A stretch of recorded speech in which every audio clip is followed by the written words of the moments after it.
And now, your daily dose of debate, breaking news, and uncensored views. This is the Michael Medved Show. And another great day in this greatest nation on God's green earth. And what a great day it is. President Trump has already made a very determined effort to change the name of the Gulf of Mexico, which is now in official U.S. documents referred to as the Gulf of America. Now they're turning on Canada. And one of the Great Lakes is Lake Ontario today. President Trump believes it's time to change that. We'll be talking about that issue with Bill Kristol, also talking with him about the recent Supreme Court decision. It's being portrayed as a big victory for President Trump in his effort against mail by vote or vote by mail practices where people can actually use the postal service to send in their ballots. What does the decision really mean? And why is it maybe not as irrational and difficult and complicated and confusing as it may seem? We'll be talking about that. Meanwhile, Canada is set to enact tariffs ranging from 15% to 50% on over 700 American goods in an effort to match U.S. tariffs dollar for dollar. That's what Canadian officials have announced today. Notably, Canada is doubling its duties on U.S. steel and aluminum to 50%. The same rate the U.S. charges on Canadian steel and aluminum. Meanwhile, and this will come as a shock to everyone, Trump holds very low approval ratings, not just in the U.S., but in Canada, with recent polling showing that the number of Canadians who view him or his policies unfavorably ranges between 79% to 91%. I wonder who that 9% of Canadians who have a positive view of President Trump, who they might actually be.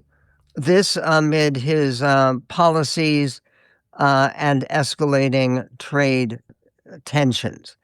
And meanwhile, the Treasury Secretary, Scott Bessent, announced yesterday that the agency was launching Operation Economic Outcast. Sounds bad, but what is it? It's a campaign that opened by sanctioning nearly 60 Iran-linked entities, vessels, and individuals, targeting what Secretary of the Treasury Scott Bessent called 5 of Iran's most vital lifelines: technology, gold, aviation, digital assets, and shipping. Bessent also previewed further economic measures, saying that sanctions against a large Iranian financial institution would be rolled out in the coming days. He also warned that foreign countries must shut down their links with Tehran or face punishment from the United States, declaring that the days of turning a blind eye towards Iran's attempts to evade American sanctions, those days, says the Secretary of the Treasury, are over. Last week, the United Arab Emirates announced that it was halting all trade and financial transactions with Iran until further notice, citing regional escalations that it said undermine international peace and security. China buys more than 80% of Iran's oil exports, according to the data firm Kepler, and has not said whether it will comply with the new sanctions. And meanwhile, Georgia voters will cast their ballots today. Now, you may think, what are they doing today? I thought that the midterm elections were a couple of months from now. Well, this is a special election that will almost certainly further narrow the Republicans already slim majority in the House. Why? Because this is a Democratic district, and Democrats Marcy Scott and Everton Blair, two Democrats, are vying to serve out the term of Scott's father, the late Representative David Scott, who died in April. Separately, Republican voters in South Carolina will decide a closely watched Senate runoff between Senator Darlene Graham, that of course is the younger sister of the late Lindsey Graham, who held that seat until she was appointed after his death to fulfill that seat and that representation for the next few months before the full election.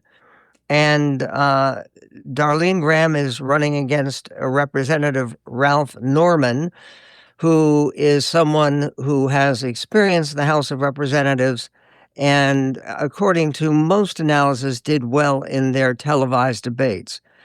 Graham was appointed to fill the seat of her brother, Senator Lindsey Graham, who died in July, and she has President Trump's endorsement.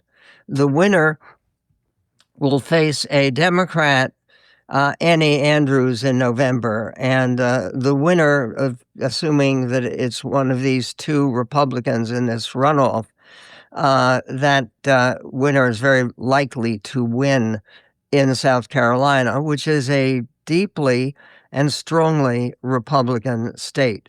And there is a word on the dispatch about the Supreme Court ruling. The Supreme Court ruling stayed a lower court's ruling that paused a March executive order calling for the U.S. Postal Service to help determine lists of voters eligible to receive mail ballots. If this doesn't sound confusing, you're not paying attention. It is confusing. The court's unsigned majority opinion, the Justices Sonia Sotomayor, Elena Kagan, and Ketanji Brown Jackson, the three liberal and female justices on the court, and not including Justice Comey, but the Justices Sonia Sotomayor, Elena Kagan, and Ketanji Brown Jackson dissented. The majority decision found the Trump administration, likely to prevail on its argument that the district court lacked jurisdiction to enter the judgment, and said the lower court's ruling in favor of a group of 23 states and the District of Columbia that brought the suit was dependent on hypothetical scenarios about what the administration might do, but the administration hadn't done it yet. And meanwhile, we are going to be talking about one of President Trump's most recent proclamations. He put on his Truth Social account, the United States, he says, is giving serious consideration to changing the name of Lake Ontario to Lake America, in that we don't expect to doing, that's what it says, we don't expect to doing much business with Ontario anymore. Thank you for your attention to this matter, President Donald J. Trump. Okay, and Bill Kristol, who's going to be joining us, made a comment on X about this. More idiocy from Trump. Just for your information, Lake Ontario comes from the Native American name for the lake, and it's been called that since the founding of our country. The Canadian province is named after the lake. Lake Ontario is a far more authentically American name than, say, Mar-a-Lago. We'll be right back. And one of the big questions that is separating opinion in Washington, D.C., and really across the country, is the question about who is winning the current war between Iran and the United States. Now, it seems ridiculous to think that Iran, even though it has a big population of over 90 million people, that Iran has anything like the resources to stand up against the United States. But the truth of the matter is that we needed a new operation aimed at Iran to create any hope of actually winning this war rather than just putting an end to the fighting, which there's a great favoritism in the part of most people in America who want to see this war over. So, what is the administration doing? They're launching a new operation. The operation is called Operation Economic Outcast, and it's supposed to tighten the noose around the IRGC and the Iranian regime. Now, that assumes, of course, that they already have a noose there, that all we have to do is tighten it. And Secretary Scott Bessent, Secretary of the Treasury, not Secretary of War, Pete Hegseth, has diminished credibility on any issues involving the Iran war. So right now they've turned this over to the Secretary of the Treasury. And yesterday, Secretary Bessent announced Today, we are launching Operation Economic Outcast to foreclose every other option available to the Iranian regime. Treasury has mapped every node, every facilitator, and every network that Iran has used to smuggle oil and evade sanctions. Beginning today, the actions of Treasury and other agencies will tighten the noose and block every potential source of revenue that funds the IRGC and the evil Iranian regime. Okay, the New York Times concerning these remarks. The New York Times wrote that the Trump administration announced plans it said would cut Tehran, cut it off from the global economy, but offered few details. The Treasury Secretary Scott Bessent threatened sanctions against countries that do business with Tehran during an announcement he had promoted as Economic D-Day. But he acknowledged it was more a warning shot before a period of quiet diplomacy. Does this sound like a period of quiet diplomacy? Have we had a lot of that with Iran so far? It hasn't really worked out, but Bessent went on to give world leaders what he considered to be a very viable but one-sided choice. This is the choice that Scott Bessent, the Treasury Secretary, put before the world. Clip 9. No nation should expect to enjoy the rewards of our system while helping those who seek to destroy it. It is now a time for world leaders to make a decision between prosperity and isolation, peace and terror, America and Iran. The campaign we begin today will gather force with every day that follows, and it will not end until this regime stands alone. Okay, Iran has responded already to the U.S. Economic D-Day sanctions by vowing a seismic, as in earthquake, retaliation and adopting a stance of defiance rather than accommodation.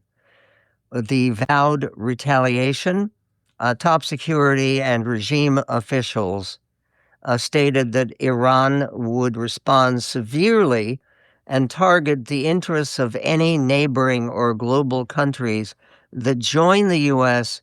in imposing economic restrictions on Iran.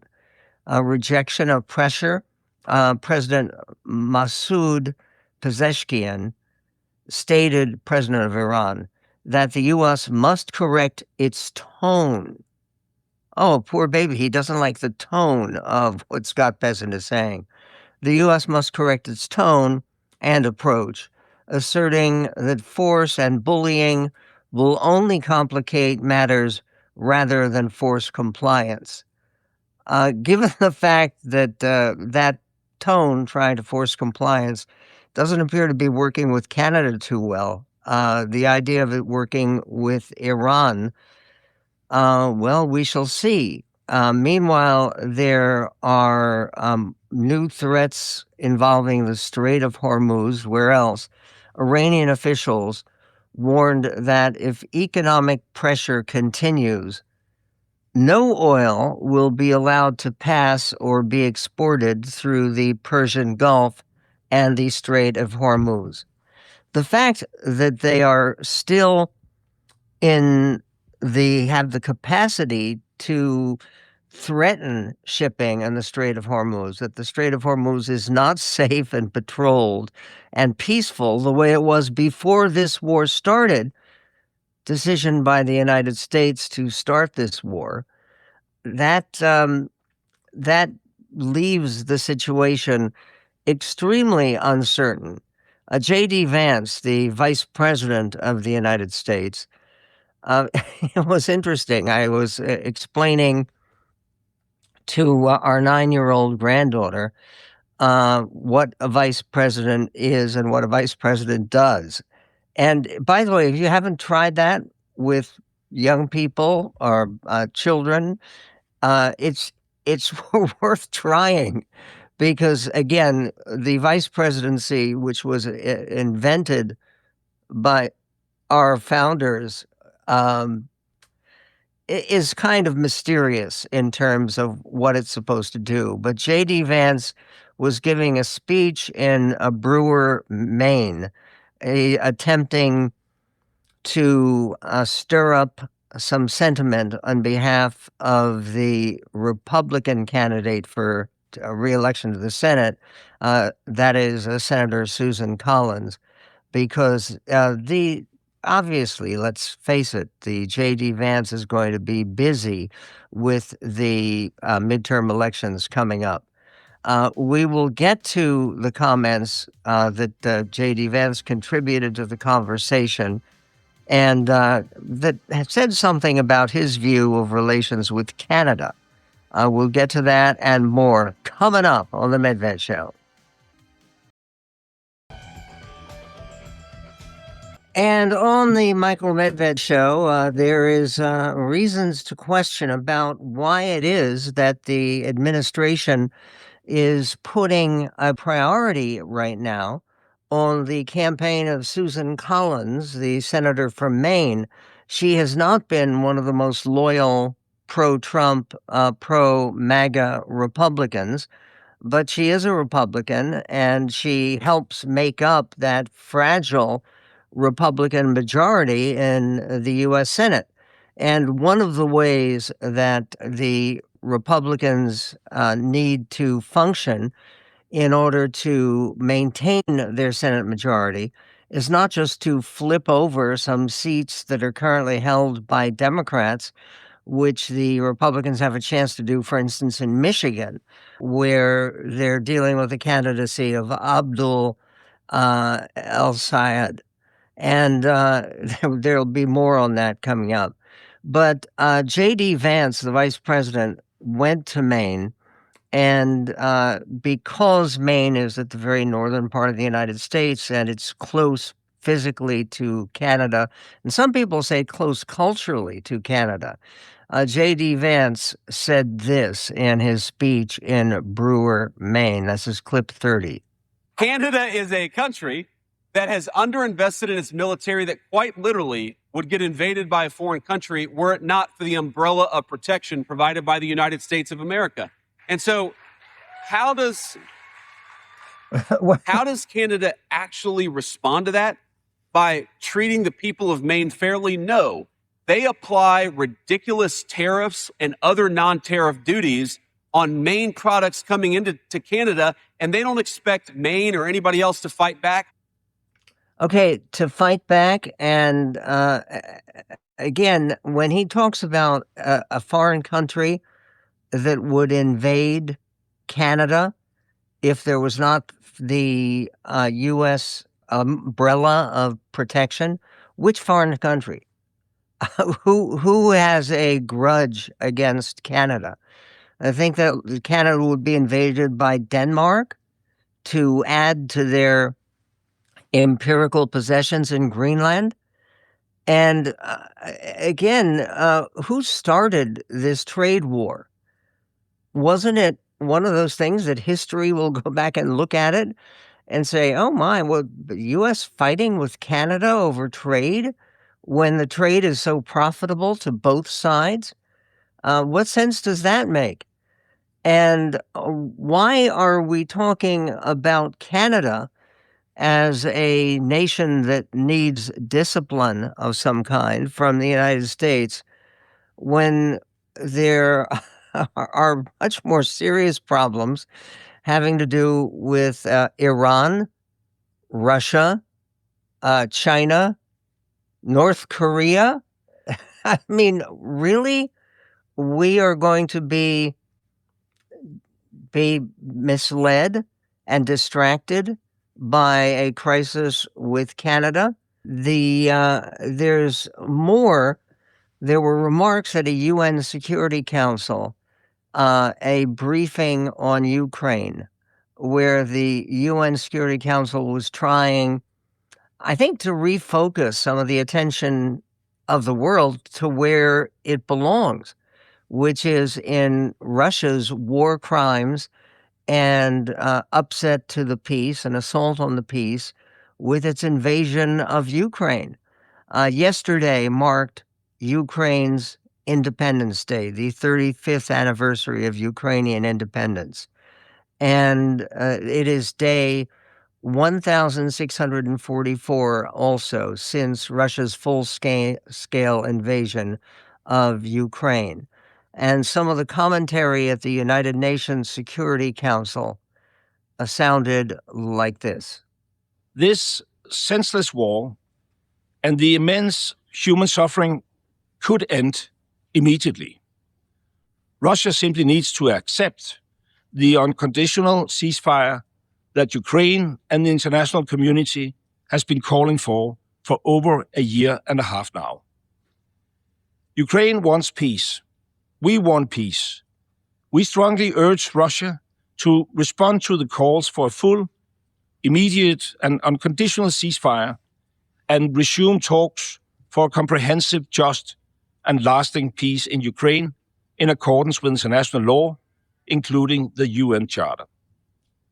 We reaffirm our strong commitment to the sovereignty and territorial integrity of Ukraine with its internationally recognized border. Now, okay, that, it seems to me, is fairly clear and could stand with some reaffirmation by the United States. In other words, when you talk about U.S. national security, when you talk about the peace of the world, when you talk about threats to this country and our welfare and well-being, how up on the top of that list do you think Canada belongs? It again, it is so laughable, and it reminds you of that song in South Park, "Blame Canada."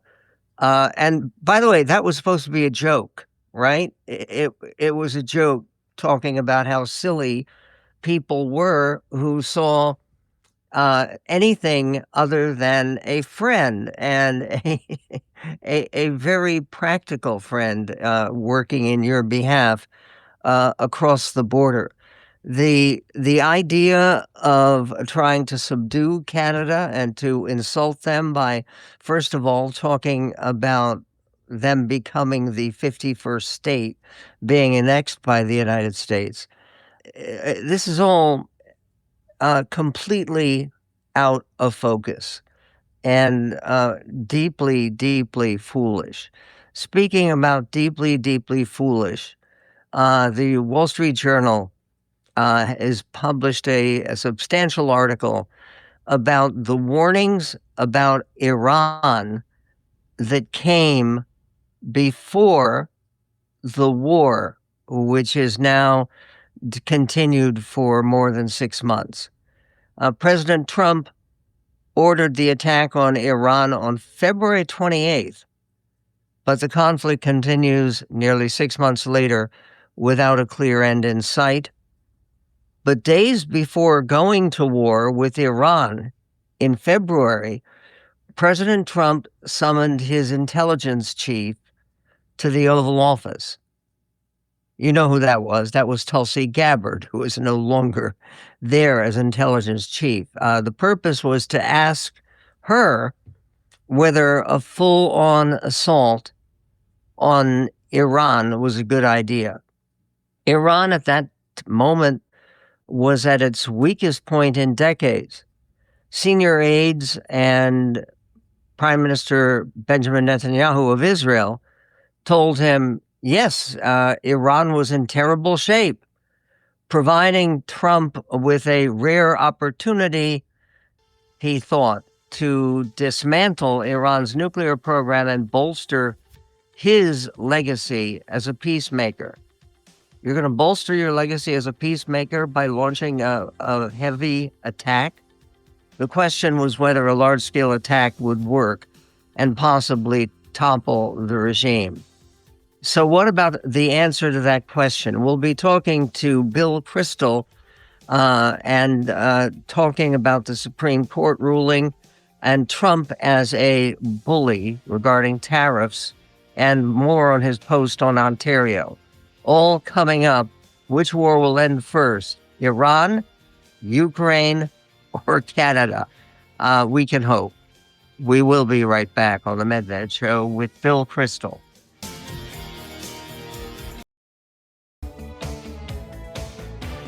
If there is one individual who can help us understand the very confusing Supreme Court ruling having to do with President Trump's efforts to curb voting by mail, that person is Bill Kristol. Bill Kristol is director of Defending Democracy Together. .org. He is also editor-at-large and Morning Shots co-author at thebulwark.com. And he is the host of Conversations with BillKristol.org.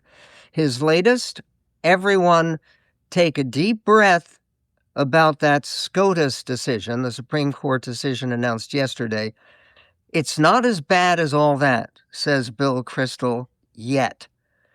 Okay, can you explain to people why this very confusing decision may not be the disaster that it seems to be? So what the court did was pretty narrow, though I think it was unfortunate and misguided.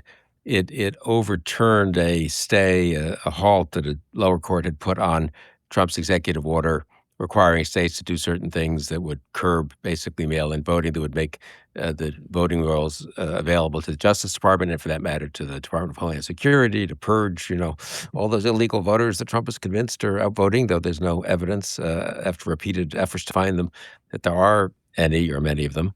The court, so in that respect, it was a victory, a small victory for the Trump administration. There's another lawsuit where there's also, however, a stay, and on this one, the court was clear that it wasn't ruling on the merits. It thought that the states didn't have standing, it wasn't yet the right time for them to bring the suit that they brought. So they're going to. It wasn't ripe, is the legal language, right? And they're about to bring it again, I guess. So, I think it shows two things to me. One, I think ultimately Trump will not succeed in fundamentally getting control over the state's administration of elections, which is fundamental in the U.S. and fundamental, it's in the Constitution. And on the other hand, I think it also shows the court looking for ways to avoid a direct confrontation with Trump, looking for ways to kick the can down the road. And sometimes that's a good idea, actually. Courts are pretty good at that sometimes, and sometimes that's the prudent thing to do. In this case, I think, though, it would have been better to close the door on this whole effort, because for me, final point, what underlying all this is Trump is serious about trying to get his hands on the election levers, right? He's serious about monkeying with our elections. They've gone to a lot of effort to do this executive order, and then it gets knocked down, and then they redo it, and then they go to court. This is not something he's just toying with, or he has a thing, a bee in his bonnet about 2020 and how the election was stolen. He wants to tilt the playing field in 2026 and especially 2028. Okay, basically, Trump trying to tilt the playing field, that pertains to his role as a bully. but you say in several pieces of writing that Trump, when it comes to his bullying instincts, is a weak bully. What weakens his leadership? I mean, I think in particular the war in Iran. When he went into that, Venezuela had gone well. I think you could say maybe a superficial victory and not lasting, but still. And he was throwing his weight around. People weren't happy about it. I thought it was very unwise as the leader of a series of alliances. But people were a little scared of him, really, as well as being unhappy with what he was doing. Now I think they're unhappy with what he's doing, very unhappy. He goes to war against Iran without telling any of our allies, without getting them included, without the adequate preparations here, as we're now seeing. But then it doesn't go well. So, and it turns out we're not quite as strong as we thought, and the military doesn't seem like it's being organized very well, and so forth. And so I think you see the same with the Canadian tariffs effort here, the trade war, which again just looks kind of goofy and cobbled together. And turns out Canada is not going to give in, and they may be easier for them to resist than we thought. So I was just thinking about life in general. It's not good to be a bully, but strong bullies do get their way a fair amount of time. Being a bully who's also fails, that's kind of the worst of all worlds. People don't like you, they don't want to help you, and then they're not scared of you either. And again, it tends to make you, with your bullying excesses, look a little bit ridiculous. If you had to guess which of our current three wars is going to be concluded and finished first, the war in Ukraine, or the war in Iran, or the war against Canada? That's a good question, Michael. I really don't know. I mean, I think the war in Iran will peter out as a war. I hope it does. And there's not much for us to accomplish. I don't think we're going to be, invading. And I hope there won't be further U.S. casualties and all that. The implications of the war will go on quite a long time. Iran having at least some control over the Strait of Hormuz and the loss of confidence in us by our allies in the Middle East and then elsewhere in the world, effects on the world economy, effects on gas prices here at home. None of that's stopping. So I guess I think the war between Ukraine and Russia could go on for quite a while. Who knows with the Canada trade war? It's so unnecessary. I mean, I just want to say a word about Canada. You've been there many times, I know, and you're very familiar with these issues. I mean, you couldn't ask for a better neighbor. I mean, if someone came down from Mars, if God came to you and said, what would you like to have? You're a big country. What would you like to have as a neighbor? You'd say, smaller country, less populated country, just so we're the kind of bigger, the bigger part of the alliance. Speak the same language, similar traditions, parliamentary democracy, liberal democracy, respects civil rights, pretty advanced economically, good trading partner. They have a lot of things we need. We have a lot of things they need. They're our second largest trading partner, just behind China. Just behind China. They're a country of 40 million. China's a country of a billion, right? But we do a lot of trade with them. It's mutually beneficial.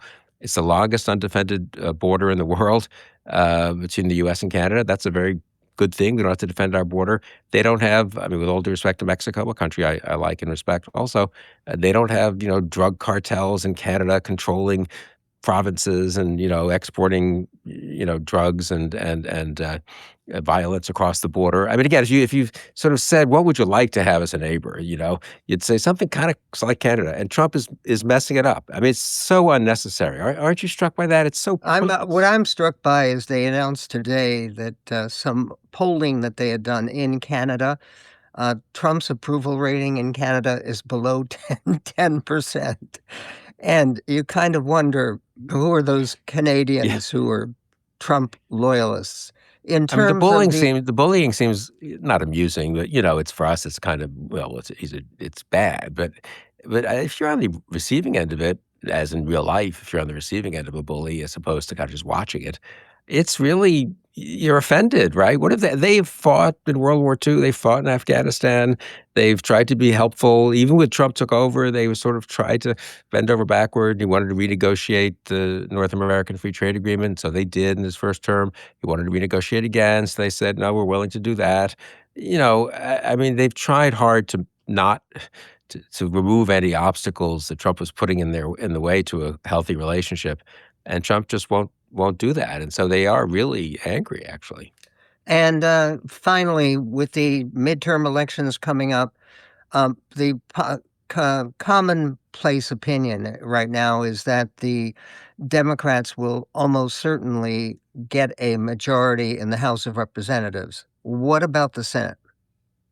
I agree on the House. I think it's 50-50. I think they could win these Senate races in some of the states that have been Trumpy and have gone Republican the last two or three cycles, the Iowas and the Ohio's of the world. And I think in the Texas? Midwest, Kansas, maybe, Iowa, even Nebraska, Trump has done a lot of damage to the farm economy. I don't, it's not my world, but I do talk to people from there occasionally and read things from there.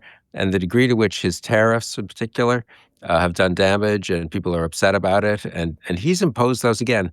Why? I mean, the U.S. agriculture sector has done very well from a world of free trade. We export a ton of stuff, and we import a lot of stuff we need too. And this is not and he's just again gratuitously messed that up. So I think Republicans could pay a price for that.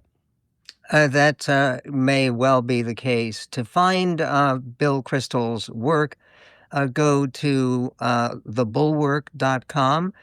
His most recent columns are linked at our website, michaelmedved.com, or you can find him on X at Bill Kristol. And by the way, what can you think of other places, not Lake Ontario, that we should change names? Yeah, I don't know. It's a good exercise. We should both think about that and get together in 2 weeks and have our own list of name changes, right? Lake Ontario, the funny thing is Trump thinks that's a Canadian name and he's sticking it to the Canadians. As I understand it, I did 2 minutes of research, but this is why Wikipedia and the internet are good, and AI. It's an Indian name. I think it means like Great Lake, basically, and they called it Lake Ontario, and we took that over. We called it Lake Ontario way back at the beginning of the nation, actually. And the Canadians named their province Ontario after the lake. It's not named by the Canadians, So, I mean, Trump Right. what's the point of changing the name, Bill Kristol, one of my favorite voices out there in the field of discussion, very greatly needed by this greatest nation on God's green earth.